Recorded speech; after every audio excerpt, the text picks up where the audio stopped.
أقر السفير القطري في موسكو فهد بن محمد العطية بخسائر كبيرة تتكبدها قطر بسبب قرار الدول الأربعة الداعية لمكافحة الإرهاب مقاطعة الدوحة لدعمها الإرهاب. تصريحات السفير القطري لوكالة انترفاكس الروسية تتناقض مع تصريحات حكومية قطرية ادعت أن قرار المقاطعة لم يؤثر في الدوحة.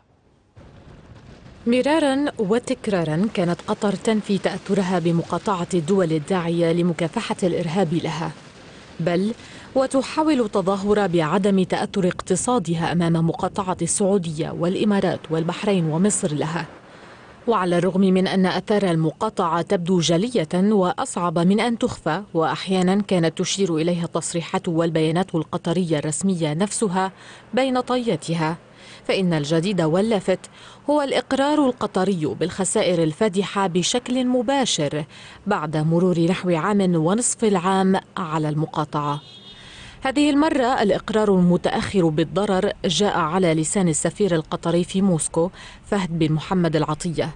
الدبلوماسي القطري قال في تصريحات لوكالة انترفاكس الروسية إن بلاده تتكبد خسائر فادحة بسبب استمرار المقاطعة. تصريحات جديدة تتناقض تماما مع ما صرح به وزير المالية القطري علي شريف العمادي قبل نحو شهر بأن بلاده تغلبت على المقاطعة، إلا أن تقارير اقتصادية دولية عدة تؤكد أن خسائر قطر فادحة في مختلف القطاعات، أبرزها ما يتعرض له قطاع الطيران بخسائر فاقت 70 مليون دولار العام الماضي وحده، مع ارتفاع التكلفة إثر تغيير اتجاه الطيران نظرا لإغلاق المجال الجوي أمامهم، بما اضطر شركة الطيران القطرية لاتباع مسارات أطول. بينما قفز الدين العام القطري لأكثر من 91 مليار دولار حتى نوفمبر الماضي، عدا عن خسائر العملة والبورصة وقطاع الاتصالات والاستثمارات والمصارف وغيرها. لكن تصريحات السفير القطري وغيره من المسؤولين القطريين الذين يسعون إلى تقمص دور الضحية غالبا غاب عنها أن سياسة بلادهم المستمرة في دعم الإرهاب والتخريب في المنطقة هي المسؤولة عن العزلة التي تعيشها قطر. أمام هذا الواقع تؤكد الدول العربية الأربع المقاطعة لقطر ثبات موقفها من الدوحة حتى تغير جذريا من سياساتها في المنطقة وتكف عن دعم الإرهاب. معنا من جدة الباحث السياسي والاقتصادي خالد باطرفي. دكتور خالد، أهلا وسهلا بك على سكاي نيوز عربية. بعد نحو 18 شهرا من المقاطعة ومن نفي الدوحة أنها تأثرت بهذه المقاطعة، يأتي السفير القطري في موسكو ليؤكد ويعترف بأن بلاده تتعرض لخسائر فادحة جراء هذه المقاطعة. ما الذي يفهم من هذه التصريحات الآن برأيك؟ والحقيقة ليس هناك جديد في الأسلوب القطري باللعب على الحبال. يعني هم دائما عندهم أكثر من خطاب للفلسطينيين مثلا نحن معكم ونحن مع القضية، وخطاب آخر مع إسرائيل، خطاب مع طالبان والقاعدة والنصرة، وخطاب مع الولايات المتحدة الأمريكية والدول التي تحارب الإرهاب، خطاب مع السعودية والتحالف في اليمن، وخطاب آخر مع الحوثيين. يعني هذا ليس جديدا، يعني منذ بداية الأزمة وهم يوجهون خطابين مستقلين متضاربين. في نفس الخطاب الشيخ تميم يقول للقطريين اطمئنوا نحن اليوم أقوى وأفضل، وفي نفس الوقت في نفس الخطاب وفي الجملة التالية يقول للمجتمع الدولي نحن نعاني من هذا الحصار الجائر. كيف يمكن أن يتفق هذان الخطابان إلا إذا كان الذي يدير قطر هم فريقان مختلفان، سواء الإخوان المسلمين أو فريق الليبراليين اليساريين الذي يقودهم عزمي بشارة. لذلك نجد هذا التناقض. والسبب الآخر أنهم أمام شعبهم يريدون أن يقولوا، وأمام المستثمرين في الداخل وأمام المستثمرين أو السياح أو الفيفا نحن لا نعاني ونحن في موضع قوي، وأمام المجتمع الدولي أرجوكم أنقذونا من هذا الحصار. لذلك يأتي هذا التناقض، وهذا كان ربما ينجح في الماضي عندما لم تكن هناك القنوات الفضائية ووسائل التواصل يمكنك أن تفعل هذا، ولكن اليوم لا يمكن، لأن المستمع هو واحد ويستطيع أن يسمع اللهجتين والخطابين في وقت واحد. بعيدا عن هذه التصريحات المتناقضة كما ذكر الدكتور خالد، بلغة الأرقام ما التداعيات؟ أين انعكست أزمة قطر يعني اقتصاديا وسياسيا برأيك؟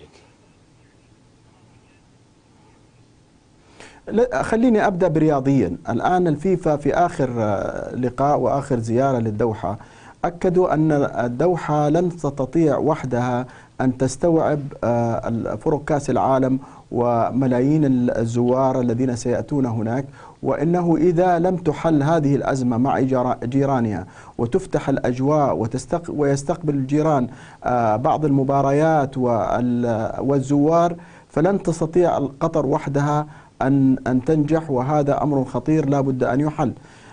هذا دليل جديد غير الأدلة السابقة التي ذكرتموها في التقرير التي تشير إلى المعضلات الكبيرة التي تواجه قطاع الطيران، قطاع السياحة، قطاع الاستثمار، بل حتى تواجه المقيمين في قطر الذين يجدون صعوبة كبيرة في الوصول إلى بلدانهم.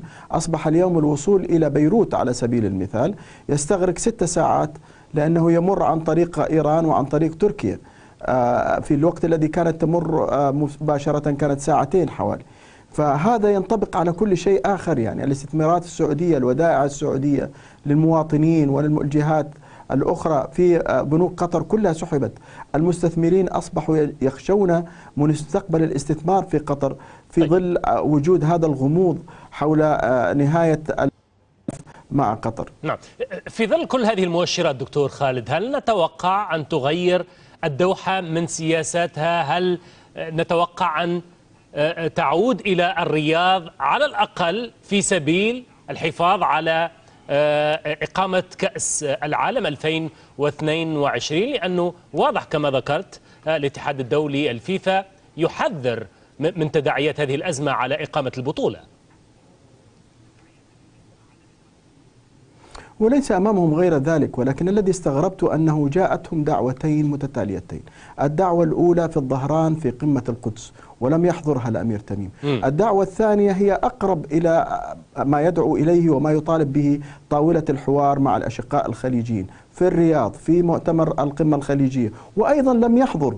يعني هذا شيء غريب، كيف يمكن أن تطالب بشيء طوال عامين وتدعو العالم كله إلى أن يدعم هذه الدعوة إلى طاولة الحوار، ثم عندما تأتيك الدعوة من الملك السعودي لتحضر وتقدم ما عندك وتلتقي بالملك وبزعماء دول الخليج حفظهم الله وتطرح مشكلتك، ترفض ذلك. يعني هذا يدل على أن في قطر إما تخبط شديد في السياسة، أو أن هناك كما ذكرت لك في بداية الحديث أكثر من رأي وأكثر من سياسة.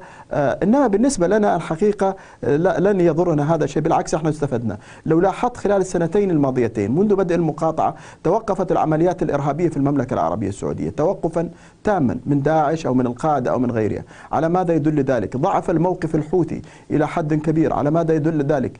نجد أن يد قطر كانت في كل المصائب والكوارث التي كانت تعاني منها دول الخليج وتتقبلها وتتحملها في صمت في خلال السنوات الماضية.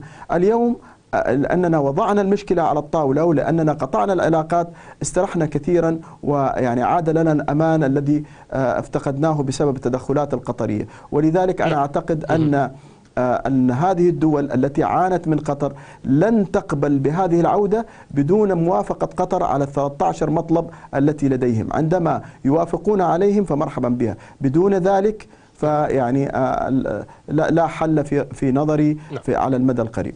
شكرا جزيلا لك دكتور خالد باطرفي الباحث السياسي والاقتصادي، كنت معنا من جدة.